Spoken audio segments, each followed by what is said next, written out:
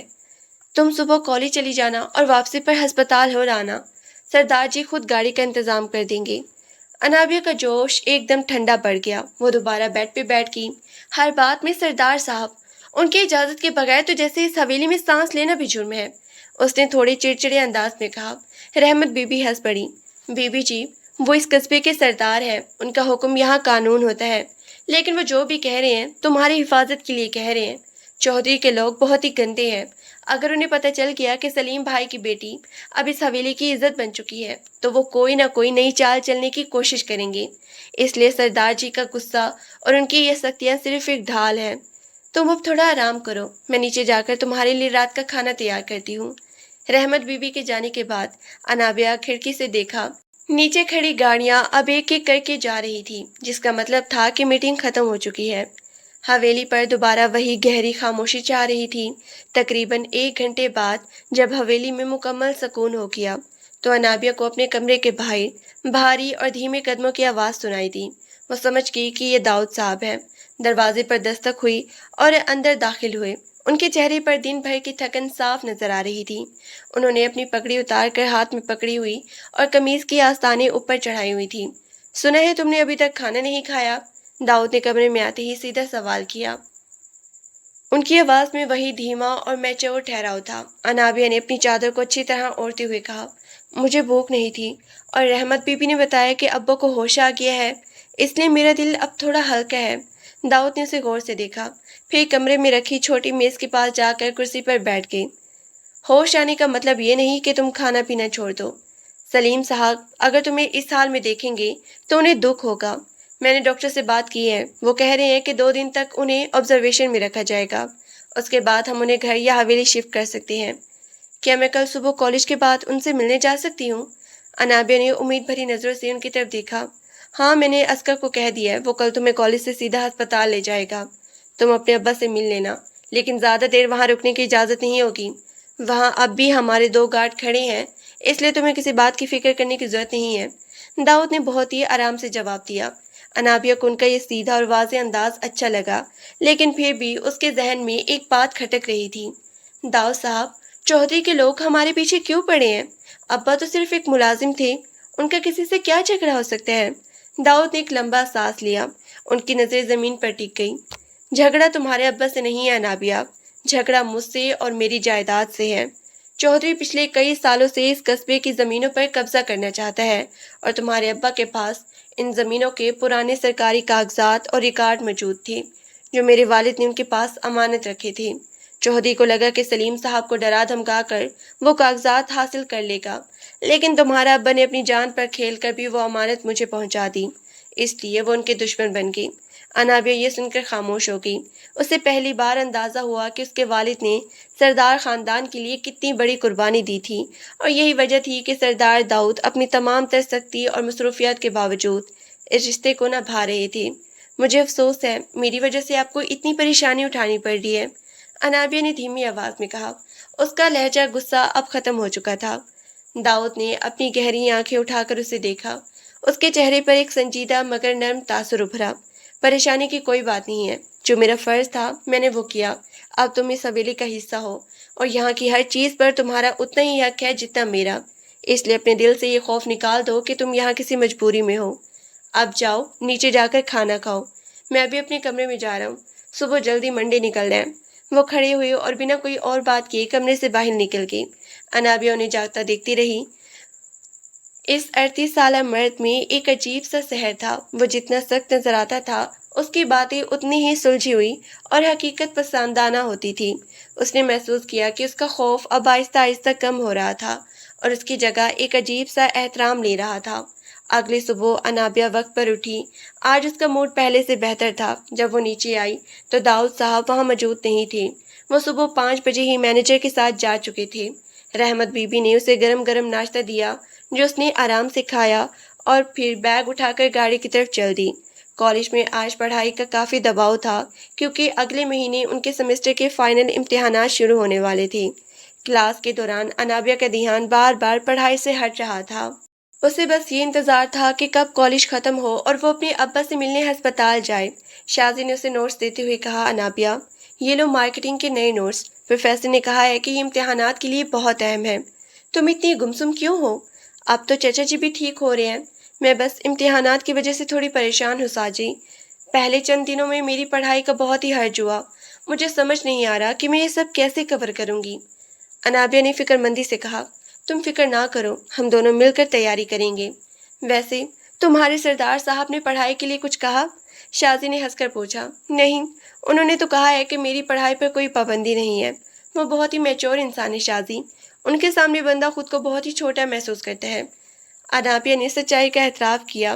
جیسے ہی کالج کی گھنٹی بجی، انابیہ نے جلدی سے اپنا سامان سمیٹا اور شازی کو خدا حافظ کہہ کے باہر آ گئی۔ عسکر گاڑی کے پاس ہی کھڑا تھا۔ اس نے ادب سے دروازہ کھولا۔ بی بی جی، اب ہم سیدھا ہسپتال چلیں گے، سردار جی کا فون آیا تھا، انہوں نے کہا ہے کہ آپ کو آرام سے ابا جی سے ملنے دیا جائے، عسکر نے گاڑی چلاتے ہوئے بتایا۔ ہسپتال پہنچ کر جب انابیہ ICU کے کمرے میں داخل ہوئی تو اس نے دیکھا کہ اس کے والد سلیم صاحب بیڈ پہ لیٹی ہوئی تھی۔ ان کے چہرے پر آکسیجن ماسک لگا ہوا تھا، مگر ان کی آنکھیں کھلی تھیں۔ جیسے ہی انہوں نے انابیہ کو دیکھا، ان کی آنکھوں میں آنسو آ گئے۔ ابا! انابیہ بھاگ کر ان کے پاس گئی اور ان کا ہاتھ تھام لیا۔ آپ کیسے ہیں؟ اب درد تو نہیں ہو رہا؟ سلیم صاحب نے دھیمی اور لڑکھڑاتی ہوئی آواز میں کہا۔ میں ٹھیک ہوں میری بچی، تم کیسی ہو؟ حویلی میں سب ٹھیک ہے؟ سردار صاحب نے کوئی تکلیف تو نہیں دی؟ نہیں ابا، داؤد صاحب بہت اچھے ہیں، انہوں نے میرا بہت خیال رکھا، مجھے کالج بھی بھیجا اور میرا سارا انتظام کیا ہے۔ آپ بس جلدی سے ٹھیک ہو جائیں، پھر ہم واپس اپنے گھر چلیں گے، انابیہ نے ان کا دل بہلانے کے لیے کہا۔ سلیم صاحب نے ہسپتال کے کمرے کے باہر کھڑے گارڈ کی طرف دیکھا، پھر اپنی بیٹی کا ہاتھ دباتے ہوئے بولے، انابیہ، اب وہ ہمارا گھر نہیں رہا، چودھری کے بندوں نے اسے جلا دیا ہے، اب تمہارا گھر وہی حویلی ہے اور تمہارا سب کچھ سردار داؤد ہے۔ وہ ایک بہت ہی غیرت مند اور سچے انسان ہیں، انہوں نے میرا مان رکھا ہے، تم کبھی ان کی نافرمانی مت کرنا، ان کی عزت اب تمہاری عزت ہے۔ یہ سن کر انابیہ کے پاؤں تلے سے زمین نکل گئی۔ ان کا اپنا چھوٹا سا گھر جہاں اس کا بچپن گزرا تھا اب وہ نہیں رہا تھا۔ اس کی آنکھوں سے آنسو بہنے لگے۔ اسے اندازہ ہوا کہ اب اس کے پاس پیچھے مڑ کے دیکھنے کا کوئی راستہ نہیں تھا۔ وہ ہمیشہ کے لیے اس حویلی اور سردار داؤد کے حصار میں آ چکی تھی۔ وہ کافی دیر تک اپنے ابا کے پاس بیٹھی رہی، ان کو تسلی دیتی رہی، لیکن اندر سے وہ خود ٹوٹ چکی تھی۔ جب وہ ہسپتال سے باہر آئی تو شام کے سائے گہرے ہو رہے تھے۔ گاڑی میں بیٹھ کر وہ پورے راستے خاموش رہی۔ اس کی نظریں شیشے سے باہر اڑتی ہوئی دھول پر ٹکی ہوئی تھی۔ حویلی پہنچ کر وہ سیدھی اپنے کمرے میں چلی گئی اور بیڈ پہ لیٹ کر رونے لگی۔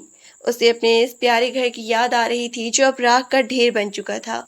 اسے لگ رہا تھا کہ اس کی اپنی کوئی پہچان، کوئی وجود نہیں بچا۔ رات کے وقت جب رحمت بی بی اس کے لیے کھانا لے کر آئی تو انہوں نے دیکھا کہ انابیہ نے اپنا چہرہ تکیے میں چھپایا ہوا ہے اور اس کے کندھے بری طرح ہل رہے تھے۔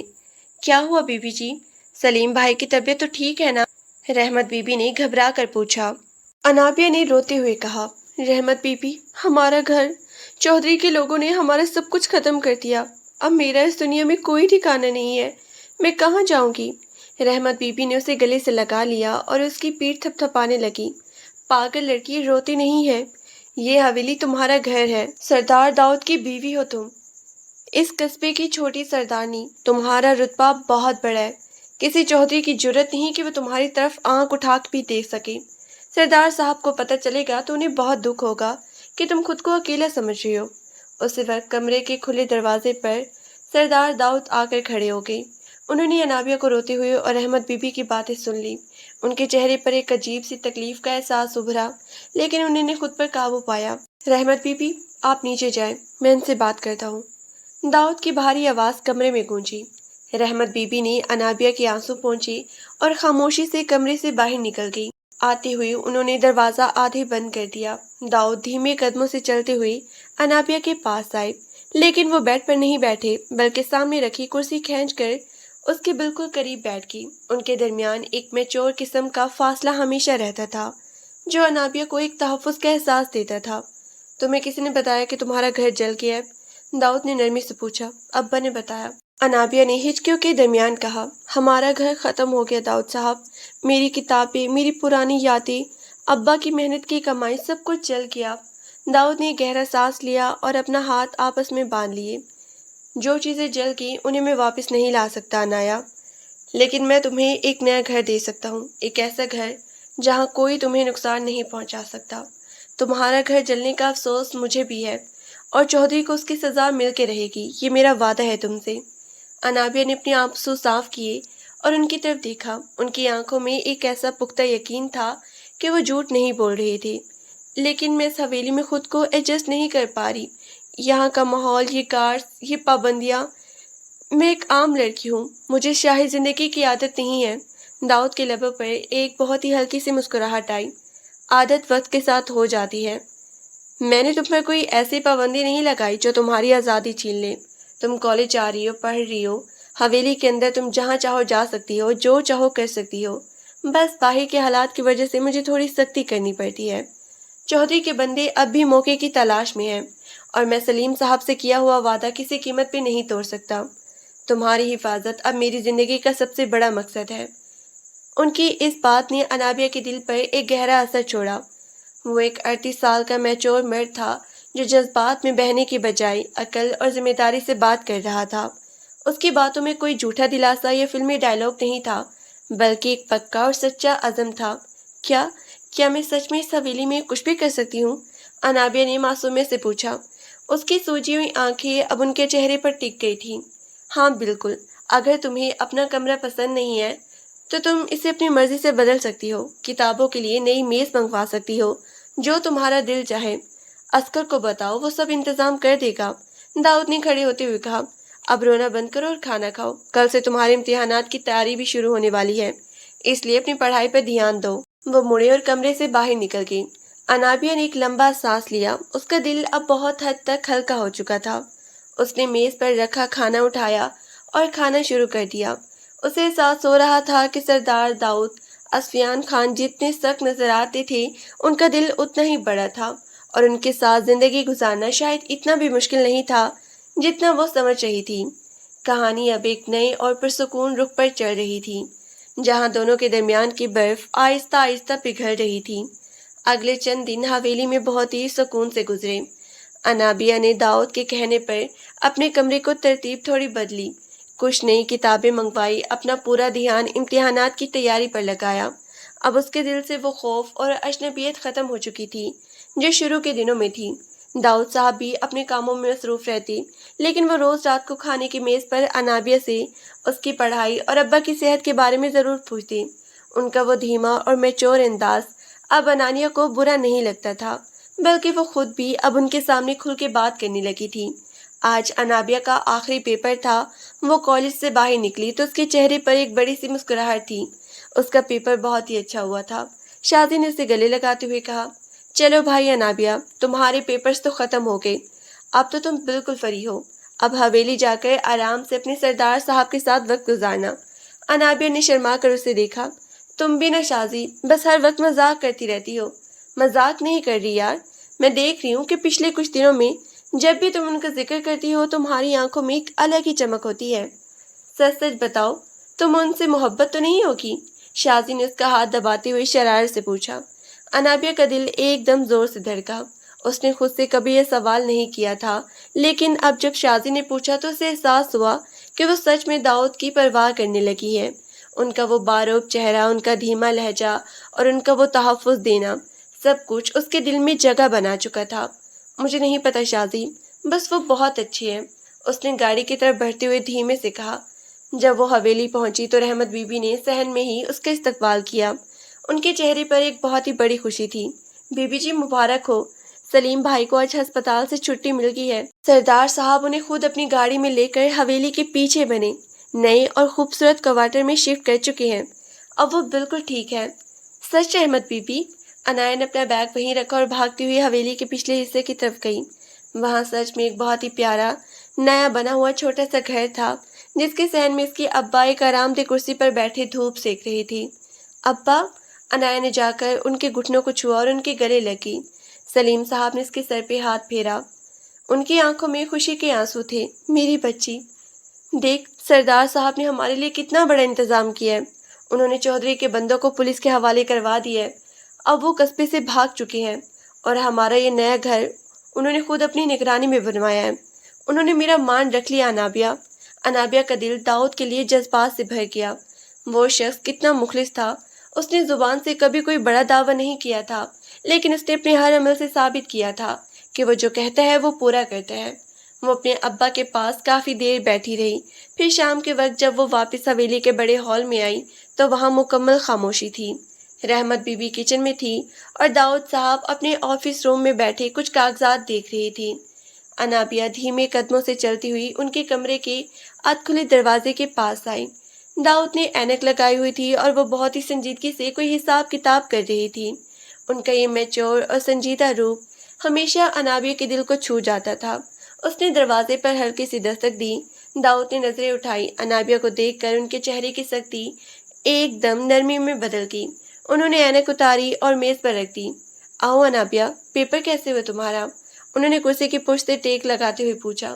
انابیہ اندر آئی اور ان کی میز کے سامنے کھڑی ہو گئی۔ بہت ہی اچھا ہوا داؤد صاحب، اور میں آپ کا شکریہ ادا کرنے آئی ہوں۔ آپ نے ابا کے لیے جو کچھ کیا، انہیں یہاں شفٹ کروایا، چودھری کا قصہ ختم کیا، میرے پاس الفاظ نہیں ہے آپ کا شکریہ ادا کرنے کے لیے۔ داؤد کھڑے ہوئے اور میز کے گرد گھوم کر اس کے بالکل قریب آ کر کھڑے ہو گئے۔ ان کا لمبا قد اور باروب شخصیت انابیہ کو اپنے سحر میں لے رہی تھی۔ میں نے پہلے بھی کہا تھا انابیہ، یہ میرا فرض تھا، اس کے لیے شکریہ کہنے کی ضرورت نہیں ہے۔ تمہارے ابا اب بالکل محفوظ ہیں اور تم بھی۔ انابیہ نے اپنی نظریں اٹھا کر سیدھا ان کی گہری سی آنکھوں میں دیکھا۔ آج اس کے دل میں کوئی ڈر نہیں تھا، بلکہ ایک پکا یقین تھا۔ داؤد صاحب، جب ہمارا نکاح ہوا تھا تو آپ نے کہا تھا کہ اگر میں اس رشتے سے آزاد ہونا چاہوں تو آپ مجھے نہیں روکیں گے۔ آپ نے کہا تھا کہ یہ شادی صرف ایک مجبوری ہے۔ داؤد کا چہرہ ایک پل کے لیے سنجیدہ ہو گیا۔ ان کی آنکھوں میں ایک دھیمی سی لہر ابھری، جیسے وہ اندر سے پریشان ہوئے ہو، لیکن انہوں نے اپنے لہجے کا ٹھہراؤ برقرار رکھا۔ ہاں میں نے کہا تھا، اور میں آج بھی اپنے لفظوں پر قائم ہوں۔ اگر تم پڑھائی کے لیے شہر جانا چاہتی ہو یا اس بندھن سے آزاد ہونا چاہتی ہو تو میں تمہارا راستہ نہیں روکوں گا۔ میں تمہاری زندگی خراب نہیں کرنا چاہتا۔ میں جانتا ہوں ہماری عمر میں بہت فرق ہے، تم ابھی بہت چھوٹی ہو، لیکن میں اگر اب یہاں سے نہ جانا چاہوں تو؟ انابیہ نے ان کی بات کاٹتے ہوئے بہت ہی دھیمی اور کانپتی ہوئی آواز میں کہا۔ داؤد بالکل خاموش ہو گئی، ان کی سانسیں جیسے ایک پل کے لیے رک گئیں۔ وہ حیرت سے اس کے معصوم چہرے کو دیکھنے لگی، جہاں اب کوئی جھجک نہیں تھی بلکہ صرف سچائی تھی۔ انابیہ، داؤد کی آواز میں ایک عجیب سی گھبراہٹ اور گہری جذباتی پن تھا جو انہوں نے پچھلے کئی سالوں سے کبھی کسی کے سامنے ظاہر نہیں ہونے دیا تھا۔ میں کہیں نہیں جاننا چاہتی داؤد صاحب۔ انابیہ نے ایک قدم اور آگے بڑھایا اور ہمت کر کے ان کے کرتے کے آستینوں کو اپنے چھوٹے سے ہاتھوں سے چھوا۔ شروع میں ڈر گئی تھی کیونکہ مجھے لگتا تھا کہ آپ بہت سخت ہیں اور یہ حویلی میرے لیے قید ہے، لیکن پچھلے چند مہینوں میں مجھے احساس ہوا کہ آپ دنیا کے سب سے بہترین انسان ہیں۔ آپ کی یہ خاموشی، آپ کا یہ رعب، آپ کا یہ پرواہ، اب یہ سب میری زندگی کا حصہ بن چکے ہیں۔ مجھے عمر کے فرق سے کوئی فرق نہیں پڑتا، مجھے صرف آپ کے ساتھ رہنا ہے۔ اگر آپ مجھے اپنی بیوی مانتے ہیں تو میں بھی اپنے پورے دل سے آپ کو اپنا شوہر تسلیم کرتی ہوں، ہر وقت کے لیے۔ داؤد نے گہرا سانس لیا۔ ان کے دل پہ لگی پچھلے 10 سال کی برف جیسے ایک ہی پل میں پگھل کر بہہ گئی ہو۔ انہوں نے بنا کچھ کہے انتہائی محبت اور نرمی سے انابیہ کا وہ چھوٹا سا ہاتھ اپنے دونوں بڑے ہاتھوں میں لیا۔ ان کا لمس اتنا گرم اور پرسکون تھا کہ انابیہ کے پورے جسم میں ایک سنسنی دوڑ گئی۔ تمہیں اندازہ ہے کہ تم کیا کر رہی ہو انابیہ؟ داؤد نے اس کے چہرے پر جھکے بال کو بہت ہی نرمی سے اس کے کان کے پیچھے کرتے ہوئے دھیمے سے پوچھا۔ ان کی آواز میں اب ایک پکی محبت کا رنگ تھا۔ میں ایک سخت مزاج انسان ہوں، میری زندگی بہت ہی بورنگ ہے، کوئی رنگ نہیں ہے اس میں، اب رنگ میں بھر دوں گی، انابیہ نے مسکرا کر کہا۔ اس کی آنکھوں میں ہلکے سے آنسو آ گئے جو خوشی کی تھی۔ آپ بس مجھے کبھی خود سے دور مت کیجیے گا۔ داؤد کے لبوں پر ایک ہلکی سی مکمل اور سچی مسکراہٹ آئی جو حویلی کے ملازموں نے پچھلے 10 سالوں میں کبھی نہیں دیکھی تھی۔ انہوں نے انابیہ کو اپنی باہوں کے حصار میں لیا اور اسے اپنی سینے سے لگا لیا۔ انابیہ نے اپنا سر ان کے چوڑے سینے پہ رکھ دیا، جہاں داؤد کے دل کی دھڑکن بہت ہی تیز اور واضح سنائی دے رہی تھی۔ وہ دھڑکن گواہی دے رہی تھی کہ اب یہ سردار سنگ دل نہیں رہا تھا۔ اس کے دل کی ویران حویلی میں محبت کی پہلی دستک ہو چکی تھی۔ صحن میں رات کا اندھیرا پھیل رہا تھا اور حویلی کی روشنیاں ایک ایک کر کے جل رہی تھی، لیکن آج حویلی کا ماحول خوفناک نہیں لگ رہا تھا بلکہ ایک نئی دھیمی اور سچی محبت کے رنگ میں رنگا ہوا تھا۔ دونوں ایک دوسرے کے حصار میں بالکل محفوظ تھے اور ان کی زندگی کا ایک نیا خوبصورت سفر ہمیشہ کے لیے شروع ہو چکا تھا، جہاں کوئی خطرہ اور کوئی فاصلہ انہیں کبھی الگ نہیں کر سکتا تھا۔